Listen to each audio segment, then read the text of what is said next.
اعوذ باللہ من الشیطان الرجیم بسم اللہ الرحمن الرحیم۔ السلام علیکم۔ حضرت دانیال علیہ السلام اللہ تعالیٰ کے برگزیدہ پیغمبر تھے۔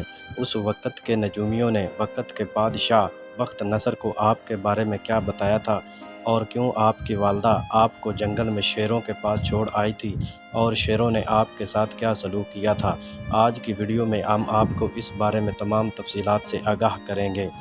ابن ابی الدنیا کی روایت کے مطابق جس بادشاہ کی سلطنت میں حضرت دانیال علیہ السلام رہتے تھے، اس کے پاس نجومی اور اہل علم لوگ آئے۔ انہوں نے بادشاہ سے کہا، فلاں رات کو ایک بچہ پیدا ہوگا جو تیری سلطنت کو تباہ و برباد کر دے گا۔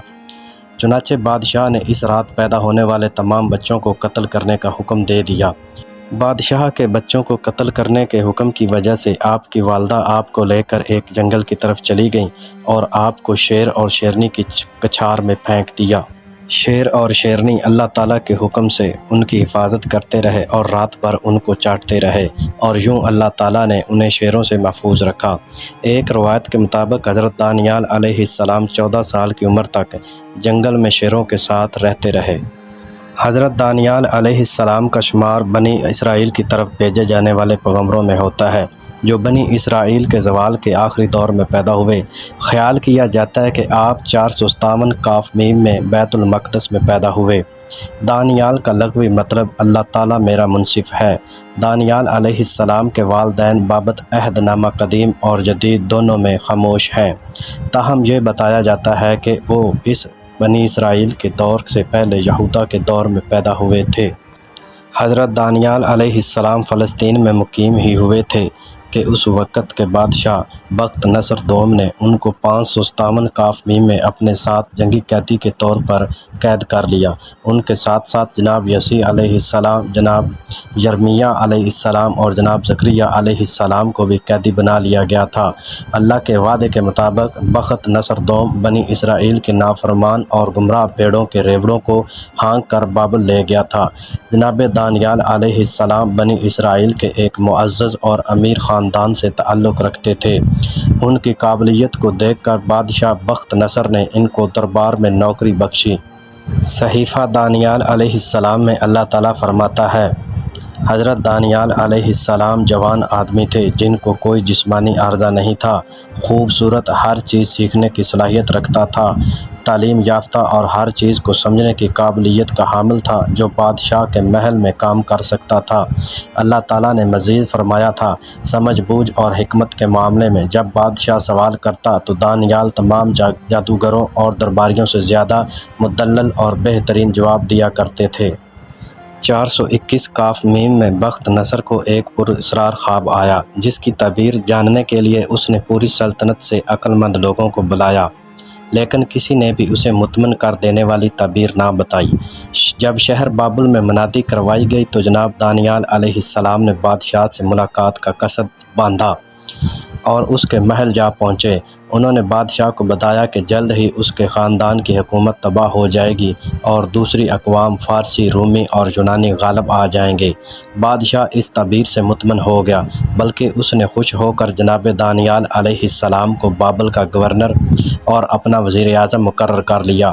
بادشاہ جناب دانیال علیہ السلام سے اتنا متاثر ہوا کہ اس نے جناب دانیال علیہ السلام کو بہت سارے ہیرے جواہرات سے بھی نوازا تھا۔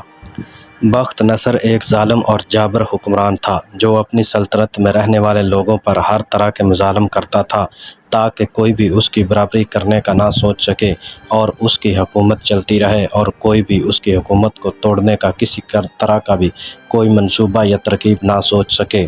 جناب دانیال علیہ السلام اللہ تعالیٰ کے برگزیدہ نبی تھے، جو روزانہ تین بار بیت المقدس کی جانب رخ کر کے اپنے خاوند کی بزرگی اور بڑائی بیان کرتے تھے۔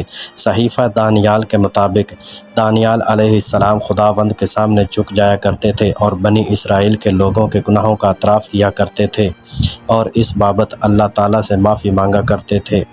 12 سال بعد 410 کاف میم میں بادشاہ کو پھر ایک پریشان کر دینے والا خواب تواتر سے آنے لگا، جس پر اس نے جناب دانیال علیہ السلام کو طلب کیا اور تعبیر پوچھی، جس پر دانیال علیہ السلام نے فرمایا کہ تو 7 سال تک پاگل رہے گا اور حتیٰ کہ جانوروں کی سطح تک آ جائے گا، تاہم اس کی حکمرانی محفوظ رہے گی، لیکن وہ اللہ تعالیٰ کی حکمرانی تسلیم کر لینے کے بعد ہی اقتدار میں واپس آئے گا۔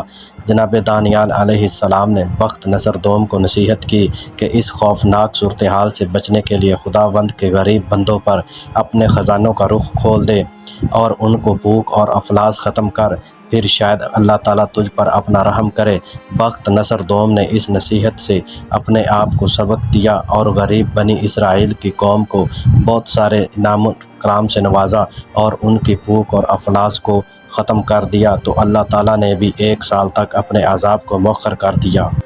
1 سال کے بعد جب بادشاہ نے خیرات کرنا بند کر دی تو اللہ تعالیٰ نے اس کو فاتر العقل کر دیا اور وہ جانوروں کی سطح تک گر گیا، جانوروں کی طرح حرکات کرنے لگا اور انہی کی طرح بولنے اور رہنے لگا۔ 7 سال تک خداوند کے وعدے کے مطابق وہ جانور کی طرح رہا اور پھر اللہ تعالیٰ کے حکم سے وہ ٹھیک ہو گیا۔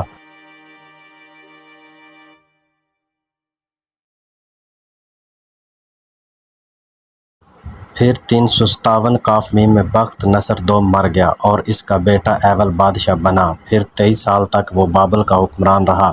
374 کاف میم میں ایول کا بیٹا بالشازار بادشاہ بن گیا۔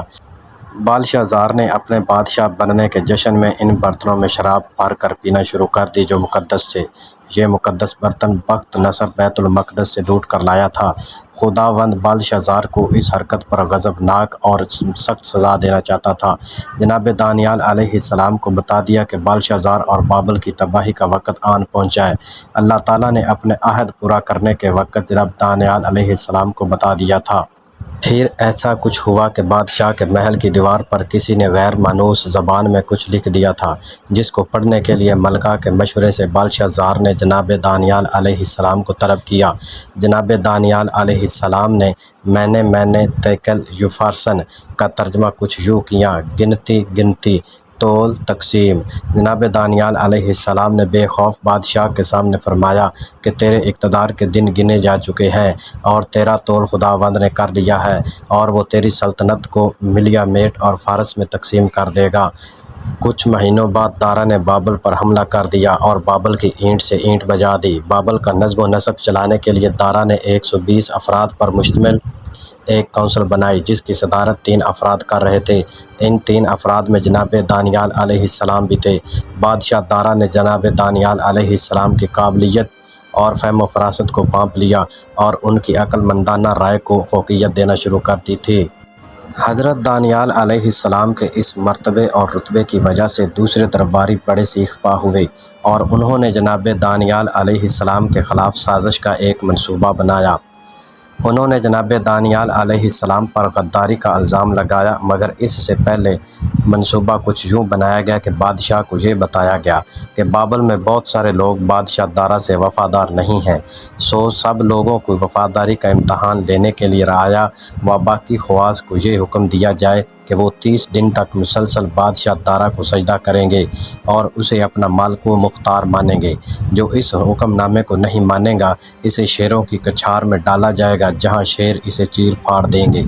جناب دانیال علیہ السلام اٹھ کر اپنے گھر کی بالائی منزل پر گئے جہاں انہوں نے بیت المقدس کی جانب کھلنے والی کھڑکی کی طرف رخ کیا اور سجدے میں خداوند کے سامنے جھک گئے۔ وہ ہر روز 3 بار اللہ تعالیٰ کے سامنے عبادت کیا کرتے تھے۔ سازش کرنے والوں نے دارا کو جناب دانیال علیہ السلام کی عبادت کے بارے میں بتا دیا، جس پر دارا نے یقین نہیں کیا اور جناب دانیال علیہ السلام کو طلب کر کے ان کو سجدہ کرنے کا حکم دیا، جس پر جناب دانیال علیہ السلام نے سجدہ کرنے سے انکار کر دیا۔ اللہ تعالیٰ کا پیغمبر سچا موحد تھا، سو بادشاہ دارا نے جناب دانیال علیہ السلام کو شیروں سے بھری ہوئی کچھار میں ڈال دیا اور آواز لگائی کہ اب اپنے اللہ تعالیٰ کو پکارو جس کے سامنے تم اس کی عبادت کیا کرتے ہو۔ اگلی صبح دارا خود کچھار کے پاس گیا اور جناب دانیال علیہ السلام کو آواز دی۔ اندر سے جناب دانیال علیہ السلام نے خداوند کی تسبیح کی اور بتایا کہ اللہ تعالیٰ کے ایک فرشتے نے شیروں کا منہ بند کر دیا اور انہوں نے مجھے ذرا سا بھی نقصان نہیں پہنچایا۔ یہ سب دیکھ کر دارا حضرت دانیال علیہ السلام کو شیروں کی کچھار سے باہر نکال لائے اور ان کو اپنے دربار میں لے گئے اور ان سازشی درباریوں کو شیروں کی کچھار میں ڈال دیا اور شیروں نے ان سازشیوں کو چیر پھاڑ دیا تھا۔ اس کے بعد حضرت دانیال علیہ السلام نے دارا سے اپنے وطن واپس جانے کی درخواست کی، جس کو دارا نے قبول کر لیا اور بنی اسرائیل کو واپس بیت المقدس جانے کی اجازت مل گئی۔ وطن واپسی پر ایک بڑی کونسل تشکیل دی گئی، جس میں جناب یرمیہ، جناب دانیال، جناب حزقیل، جناب زکریہ علیہ السلام وغیرہ شامل تھے۔ شریعت موسوی کی جانب پڑھنے کے عمل کے آغاز میں انہوں نے سب سے پہلے بابلی زبان کو ترک کرنے اور موسیٰ علیہ السلام کی زبان کی جانب آنے کو ترجیح دی تھی۔ حضرت دانیال علیہ السلام نے بنی اسرائیل سے مشرکانہ رسوم اور بدعات کا خاتمہ کرنے اور شریعت موسوی کو پھر سے زندہ کرنے سے متعلق اللہ تعالیٰ کے احکام بنی اسرائیل تک پہنچائے۔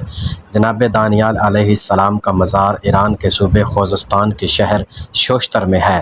آپ کی تدفین حضرت عمر فاروق رضی اللہ تعالیٰ عنہ کے دور میں ہوئی، جس سے متعلق ایک حدیث میں نبی کریم صلی اللہ علیہ وآلہ وسلم نے فرمایا، ابو بکر بن ابو الدنیا نے کہا ہے کہ ابو بلال بن حارث بن عبداللہ بن ابو بردہ بن موسیٰ اشعری نے فرمایا کہ ابو الاشد الحمری نے فرمایا کہ حضرت دانیال علیہ السلام نے اللہ رب العزت سے دعا کی تھی کہ مجھے حضرت محمد صلی اللہ علیہ وسلم کی امت دفنائے، آمین۔